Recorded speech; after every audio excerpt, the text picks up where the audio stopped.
श्रद्धालु दर्शन कर चुके हैं। और बीजेपी की प्रेस कॉन्फ्रेंस हो रही है, सीधे वहां का रुख करते हैं। एक साल के अंदर आपको यूटिलाइजेशन सर्टिफिकेट देना पड़ता है, लेकिन पश्चिम बंगाल में जो देखा जा रहा है, कैग के रिपोर्ट में जो आ रहा है 2.4 लाख 2,40,000 ऐसे यूटिलाइजेशन सर्टिफिकेट जो है वो ड्यू है। मतलब पश्चिम बंगाल की सरकार यूटिलाइजेशन सर्टिफिकेट नहीं दे रही है। और इसका अमाउंट अगर हम जोड़े कि कितना पैसा इसमें यूटिलाइज हो गया, लेकिन यूटिलाइजेशन का कोई सर्टिफिकेट नहीं है, यानी काम हुआ है या नहीं हुआ है, या पैसा ऐसे ही चला गया किसी की पॉकेट में, भाईपों के पॉकेट में चला गया, या टीएमसी के ममता बनर्जी के भाइयों के पॉकेट में चला गया, ये किसी तरीके इसका कोई जानकारी किसी के पास नहीं है। और ये टोटल अमाउंट है 1.95 लाख करोड़, यानी लगभग 2 करोड़ से भी ज्यादा इसका यूटिलाइजेशन सर्टिफिकेट, इतना पैसे का यूटिलाइजेशन सर्टिफिकेट ममता बनर्जी की सरकार ने नहीं दिया है। मतलब फिनेंस रूल के अनुसार ये पैसा कहां गया है, किसके पास गया है, इसका कोई अता पता किसी को नहीं है। अगर ममता बनर्जी को होता या उनके सरकार को होता तो यूटिलाइजेशन सर्टिफिकेट दे देती, लेकिन अभी तक ये जो कैग रिपोर्ट आया है 21 के मार्च तक नहीं दिया। और देखा जाए तो 2018 से 2021 के मार्च तक ये जो 2.4 लाख करोड़ 2.4 लाख जो मिसिंग यूटिलाइजेशन सर्टिफिकेट है, इसमें 1.6 लाख सिर्फ इस पैन में 18 से 21 मार्च इस टाइम के अंदर इसका यूटिलाइजेशन सर्टिफिकेट दिया नहीं गया है। इसमें मेजरली 3 डिपार्टमेंट पश्चिम बंगाल सरकार की इन्वॉल्व है। एक है ग्रामीण विकास, rural development, urban development and school education. इन तीनों डिपार्टमेंट को अगर आप गौर फरमाइएगा, इन तीनों नामों पर 2 डिपार्टमेंट ऐसे हैं जिनमें करप्शन के चार्जेस बीते दिनों में सबसे ज्यादा टीएमसी के ऊपर आया है। Even x education minister of the state is presently under the behind the bar. अभी जेल के अंदर है हमारे education minister, x education minister. और रूरल डेवलपमेंट में MGNREGS का पैसा केंद्र सरकार रोकने के लिए बाध्य हुआ है, क्योंकि ये हालत है एक्चुअल में। और आप जानते हैं कि यूसी नहीं देने का मतलब है कि आप फ्रॉड किए हैं, इस पे आप पे, इस एंगल पे आप पे उंगली उठती है। ये जानने के बावजूद ममता बनर्जी ने यूटिलाइजेशन सर्टिफिकेट नहीं दिया। और आगे आने वाले समय में आपको हम डॉक्यूमेंट भी दे देंगे, ईयर वाइज कितने कौन से साल में कितना पैसे का उन्होंने यूटिलाइजेशन सर्टिफिकेट देने के लिए मना किया। आप जानते हैं सरकार के कामकाज चलाने के लिए कभी कभी कुछ बजट के अलावा कुछ फंड, जिसे हम कॉन्टीजेंट फंड या कॉन्टीजेंसी फंड बोलते हैं, सरकार से एडवांस लेके काम होता है, पैसा लेके, ट्रेजरी से पैसा लेके उस फंड से काम होता है। और उसके बाद पश्चिम बंगाल की जो फिनेंस रूल है वो कहता है कि आप पैसा लेके ट्रेजरी से काम करिए कॉन्टीजेंट फंड से, और 1 महीने के अंदर आपको बिल देना है, डीसी बिल जिसे बोलते हैं, कि डिटेल कॉन्टीजेंट बिल्स, जिसे इन ब्रीफ डीसी बिल बोलते हैं। लेकिन आप आश्चर्य हो जाएंगे, ममता बनर्जी जो क्लेम करती है कि वो सरकारी पैसा, एक भी पैसा सैलरी के नहीं लेती, उनकी सरकार 2018 से अभी तक, मतलब 21 के मार्च तक एक भी डीसी बिल जमा नहीं किया। पैसा कितना? 3,400 करोड़ इमरजेंसी फंड। ये पैसा किसका है? जनता की खून पसीने की कमाई है, टैक्स की पैसा है। उस पैसे का, और एक कॉन्टीजेंसी फंड, याद रखिए, ये फिनेंस रूल बोलता है कि जब इमरजेंसी हो तभी इस फंड का यूटिलाइजेशन करना है, अदरवाइज इस फंड का यूटिलाइजेशन नहीं करते। लेकिन 3,400 करोड़ जनता की खून पसीने की कमाई की पैसा, ये पैसा खर्च हो गया कॉन्टिजेंट फंड में। अभी तक मतलब 18 से 21 तक ममता बनर्जी की ट्रेजरी ने यूटिलाइजेशन सर्टिफिकेट जमा नहीं किया। और ये पैसा कहां गया, किसके पास गया, मालूम नहीं। और सबसे आश्चर्यजनक बात है, यानी सबसे गौर करने के वाली बात है कि ये फंड का, ये कॉन्टिजेंसी फंड का 1/3, 3,400 करोड़ का लगभग 1/3, 1,169 मतलब 1169 करोड़ रुपीस जो खर्च हुआ है कॉन्टिजेंट फंड में, वो होम मिनिस्ट्री से हुआ है।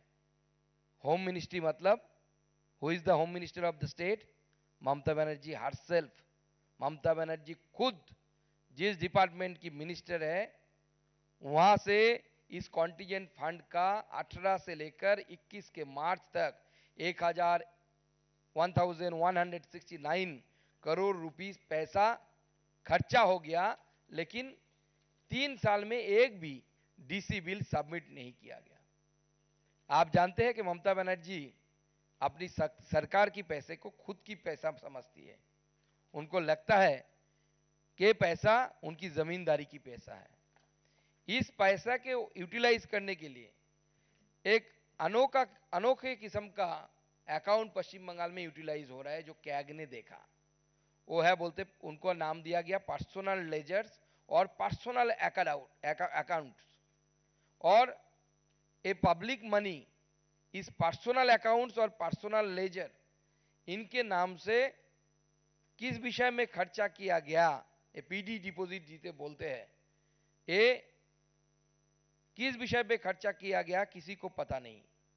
और जानते हैं कि पश्चिम बंगाल में, आप सबको पता होगा, पश्चिम बंगाल की जो फिनेंस रूल है, वेस्ट बंगाल ट्रेजरी रूल जिसे बोलता जाता है, पीडी अकाउंट्स इसलिए खोला जाता है कि किसी प्रोजेक्ट का काम चल रहा है, उस प्रोजेक्ट का पैसा आप पीडी अकाउंट्स में काम के लिए ले जा सकते हैं, और काम खत्म होते होते फाइनेंशियल ईयर एंड तक वो फंड जो आप पीडी अकाउंट में कंसोलिडेटरी फंड से लेके गए हैं, वो फिर से वापस उस कंसोलिडेटरी फंड में चले आना चाहिए। लेकिन देखा जा रहा है कि 31 मार्च 2021 को जो कंसोलिडेटेड फंड में वापस आना था अमाउंट, पीडी अकाउंट में अगर ले भी जाते हैं आप, लेकिन देखा जा रहा है कि लगभग पूरे स्टेट में 160 ऐसे पीडी अकाउंट्स है, पीडी लेजर है, जिसमें 3,465 करोड़ रुपया पड़ा हुआ है, जो total violation of finance rule है।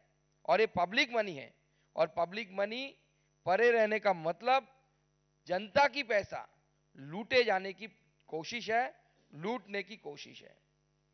और अगर एक कैग रिपोर्ट्स को ध्यान से देखा जाए, पैसा लूटने के लिए हर जगह पे ममता बनर्जी की सरकार के द्वारा कोशिश किया गया। और एक कैग रिपोर्ट ममता सरकार के मुंह पर एक तमाचा है कि जो खुद को ऐसा मानते हैं कि उनके जैसा ऑनेस्ट पॉलिटिशियन बंगाल में क्या पूरे भारतवर्ष में नहीं है। ममता बनर्जी का खुद का मानना है, उनका पार्टी का मानना है, लेकिन एक कैग रिपोर्ट पूरी तरीके से ममता बनर्जी की सरकार को बेआबरू कर देती है और दिखाता है कि किस तरीके से जनता की पैसे को लूटा गया, लूटने की व्यवस्था किया गया, यूटिलाइजेशन सर्टिफिकेट नहीं दिया गया, personal account, personal ledger maintain किए गए, और धांधली सबसे ज्यादा अगर देखें तो ममता बनर्जी की खुद की डिपार्टमेंट होम डिपार्टमेंट में है। और वहां पे पैसा ऐसे लूट जिसे बोलते हैं, एक तरीके किस्म का लूट चल रहा है बंगाल में। आगे मैं विस्तार से बोलने के लिए राजीव भाटिया जी को, गौरव भाटिया जी को अनुरोध करूंगा। बहुत बहुत धन्यवाद सुकांत जी। सभी पत्रकार बंधुओं को हमारा नमस्कार। जैसा मजूमदार जी ने बताया, इस देश में दो विचारधाराओं की लड़ाई चल रही है। एक तरफ ईमानदार, जनता के प्रति समर्पित केंद्र सरकार है, जिसका एक ही प्रण है, एक ही लक्ष्य है, भारत को भ्रष्टाचार से मुक्त करेंगे। और ये जो सीएजी रिपोर्ट सामने आई है, ये बिल्कुल स्पष्ट कर देती है कि इंडी अलायंस का कोई भी घटक दल क्यों ना हो, एक विपरीत ताकत लगी हुई है भारत की जनता के खिलाफ, भारत के मजबूत लोकतंत्र के खिलाफ, कि भारत भ्रष्टाचार मुक्त कैसे होगा जब हमारा परिवार और पार्टी भ्रष्टाचार युक्त होगी। यह चिंताजनक है कि ममता बनर्जी, जो कि बात करती हैं मां, माटी, मानुष, और उसी प्रदेश से आज मदर ऑफ ऑल स्कैम्स, सबसे बड़ा भ्रष्टाचार सामने आ रहा है। आप सोचिए, सीएजी रिपोर्ट में जो तथ्य सामने आए हैं, जब एक नोशनल वैल्यू 2G घोटाले को दी गई थी तो वो भी 1,76,000 करोड़ के आसपास था। तब कांग्रेस की भ्रष्टाचारी सरकार केंद्र में थी और पश्चिम बंगाल एक प्रदेश से 2 लाख करोड़ रुपए से ज्यादा का घोटाला हो जाता है। Why shouldn't we call it the mother of all scams? From a corrupt leader like Mamata Banerjee, who has completely forgotten that she has taken oath under the Constitution of India to follow the Constitution, the rules, the procedures laid down. ये कहना गलत नहीं होगा, खाता ना बही, जब चोर हो ममता बनर्जी तो भ्रष्टाचार भी सही। खाता ना बही, जब चोर हो ममता बनर्जी तो भ्रष्टाचार भी सही। और यह बात मैं इसलिए उजागर कर रहा हूं, हमें एक बात समझनी होगी। अभी कुछ सप्ताह पहले सुकांत जी साक्षात देखे हैं उस घटना को होते हुए। ईडी के अफसर पश्चिम बंगाल जाते हैं तो जो जंगल राज है वो इस कदर हावी है ममता बनर्जी के मस्तिष्क में कि वहां पे ईडी अफसरों पे हमला कर दिया जाता है। क्या संदेश देना चाहती थी ममता बनर्जी? कानून से मैं ऊपर हूं, केंद्र से भी अगर रुपया आएगा, प्रदेश की आमदनी जो होगी मैं लुटा डालूंगी, लूट खसोट चोरी होगी, धोखाधड़ी मैं करूंगी। जब संवैधानिक संस्था कंट्रोलर एंड ऑडिटर जनरल, जो कि संवैधानिक संस्था है, हमसे हिसाब मांगेगी तो मैं कहूंगी ठेंगा नहीं दूंगी, जाओ। यह करारा तमाचा मारने का प्रयास है ममता बनर्जी का पश्चिम बंगाल की जनता के गाल पर वो भूल गई हैं, जब कानून का डंडा पड़ता है तो अच्छे अच्छे भ्रष्टाचारी भी सीधे हो जाते हैं। मैं इसी संदर्भ में एक और बात बताऊं। टीएमसी के ही नेता शाहजहां शेख, जिस मुख्यमंत्री को यह सुनिश्चित करना था कि उनके पार्टी के भ्रष्टाचारी ईडी के साथ सहयोग करें, वो फरार है। क्यों फरार है? क्योंकि जैसा आपके समक्ष अभी रखा गया, घोटाला तो कर दिया ममता बनर्जी ने, अब जवाबदेही की बारी आई। तो जो लोग भ्रष्टाचारी हैं उनका किंगपिन कौन? क्वीन पिन भी कह सकते हैं, ममता बनर्जी। और देखिए, जो बात अभी कही गई उसी को आगे बढ़ाते हुए कुछ और बिंदु आपके समक्ष रख रहा हूं। जब कोई भी राज्य के कोष से खर्चा होता है तो उपयोग हुआ वो रुपया, उसका प्रमाण पत्र देना अनिवार्य है रूल्स में। इससे यह सुनिश्चित होता है कि जनता का रुपया जनता के काम में आया और जो मुख्यमंत्री है, मंत्री है, उन्होंने अपनी संवैधानिक जिम्मेदारी का निर्वहन किया। लेकिन यहां क्या हुआ?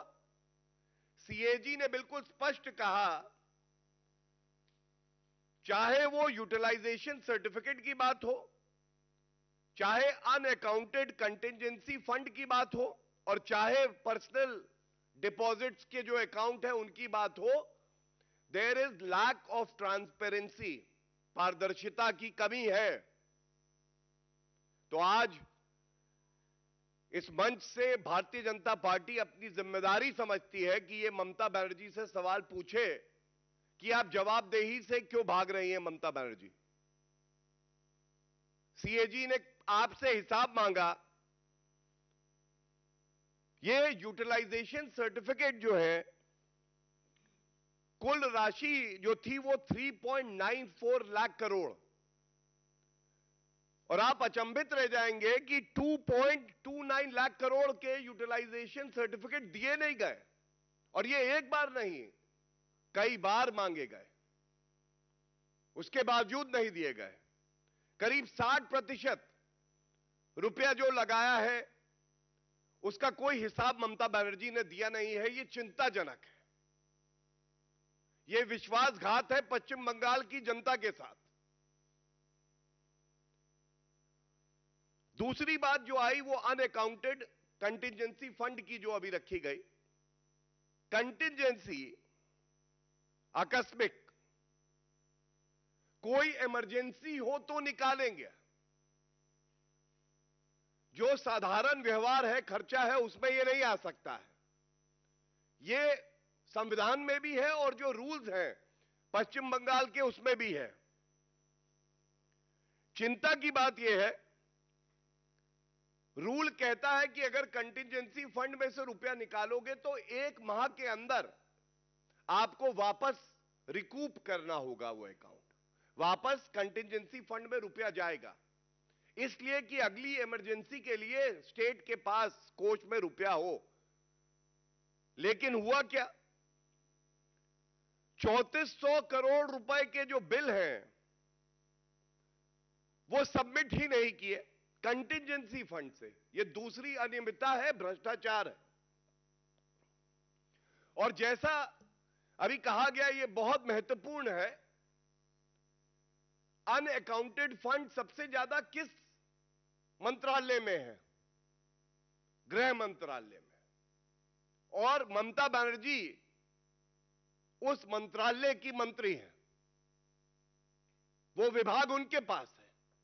3400 करोड़ रुपए कंटिजेंसी फंड से घोटाला कर दिया ममता बनर्जी आपने। रोहिंग्या को दिया, अपने परिवार वालों को दिया, या दंगे कराने के लिए इस्तेमाल किया? हम सब जानते हैं पश्चिम बंगाल में कानून व्यवस्था ध्वस्त है, ममता बनर्जी मस्त है, तो दंगे कराने के लिए दिया है। ये गृह मंत्रालय की बात हो रही है, इसलिए यह बात उठा रहा हूं। या ईडी के अधिकारी जाएंगे तो जो आपके सारे अपराधी छवि के नेता हैं उनको देने में ये लगाए हैं, ये सवाल पूछे जाएंगे आपसे। और तीसरी बात, ये सबसे ज्यादा चिंताजनक है, पर्सनल अकाउंट्स, निजी खाते। सीएजी रिपोर्ट ने फ्लैग किया है ये इशू भी।